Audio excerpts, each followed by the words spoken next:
The powers that once were had organized a winter festival in their own honor in Arkhangelsk Cathedral Square.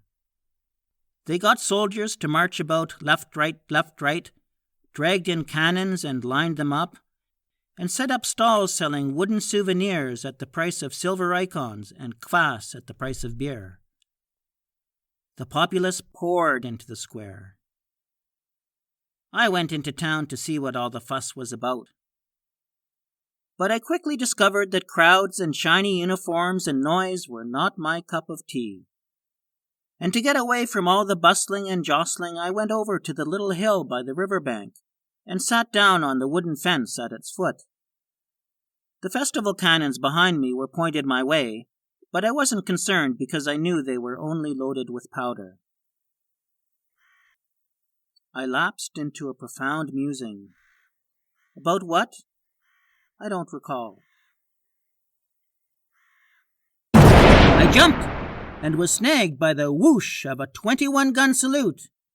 In the space of a split second, I was transformed from wise philosopher into human projectile, tracing an arc high over the little hill, over the wharf, over the masts of 2 schooners frozen in the ice beside the wharf, and over fishermen almost as astonished as I was, looking up from beside their ice fishing holes.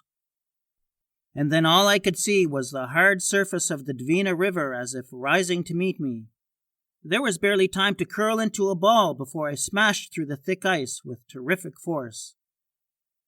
Had it been an enemy battleship that I struck, I'd have crippled it for sure.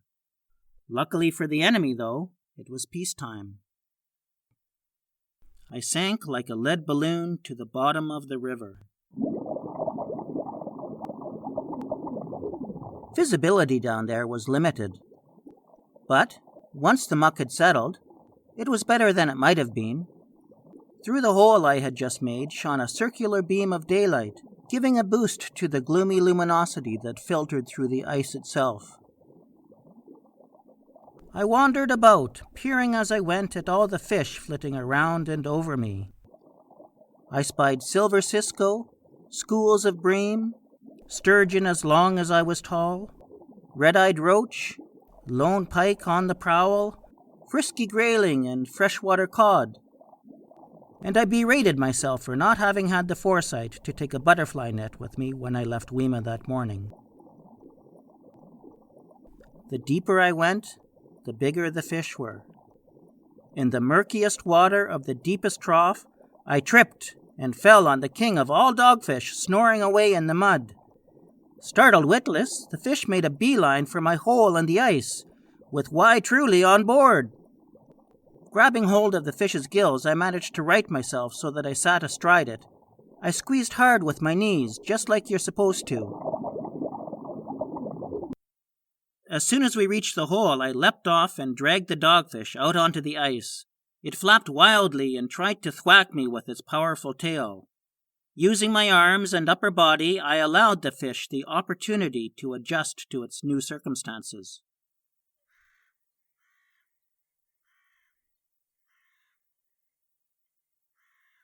Resistance finally quashed, I stood and dumped the river water out of my Valenki boots. And because it was midday and cloudless, meaning the sun was both up and about, my clothes dried out in short order.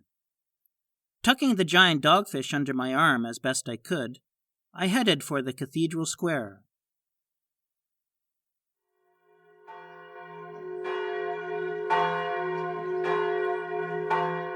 When I got there, Arkhangelsk's bishop was just exiting the cathedral. His bishopness wasn't so much walking as he was successively repositioning himself with precisely measured steps. Like he was pacing out his money. 1 step, 5 kopecks. Cross the street, a ruble. His polished boots squeaked and his sable coat shimmered. At first I assumed the bishop was some kind of wind-up toy, a part of the festival attractions. But then I noticed his belly, which looked like he'd swallowed a cannonball, and I said to myself, here's just the customer I need. Walking up to the high-ranking man of cloth, I bowed respectfully. The bishop was about to move past when he noticed my dogfish.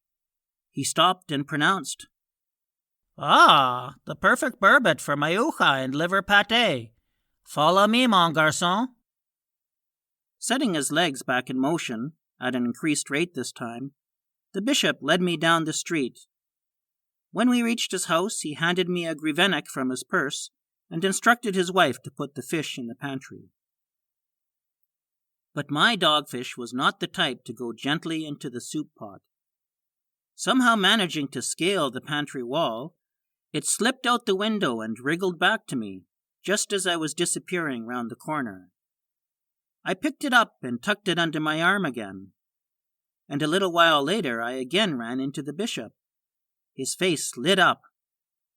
"If I take this choice burbot also, my appetite will surely be placated."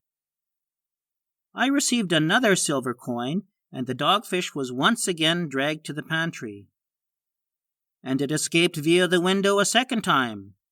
I found it waiting for me when I came out of the tobacconist's. This plucky, blindly loyal fish was obviously a keeper. Fashioning a loop with some twine from my pocket, I put it round the fish, setting it just behind his gills. And I led him on a leash like a lady with a pet dog. Swishing his tail from side to side, every now and then doing a happy little flip-flop, my dogfish slithered proudly along beside me as we proceeded down the Divina boardwalk.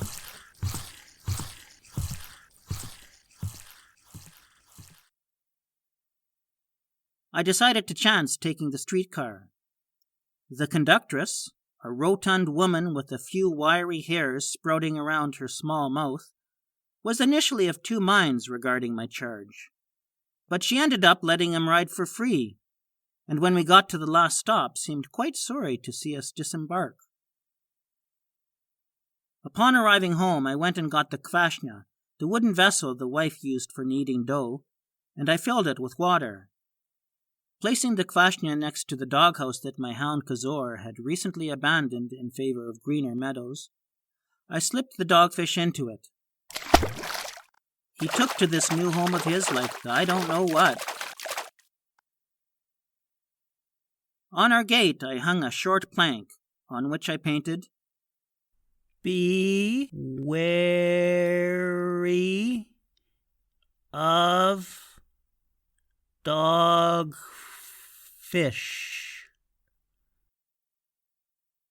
After I'd had some tea, I parked myself at the window, and there, elbow on sill, chin in palm, fingers in whiskers, and pipe in mouth, I debated what to name my new gate-minder. Concluding simplest was best, I christened him Dogfish Senya Malina. Here's an addendum from someone with the initials BB regarding the dogfish's terrestrial perambulations. Not as outlandish as it sounds. Dogfish possess a special gas bladder lung, which gives them the ability to breathe air.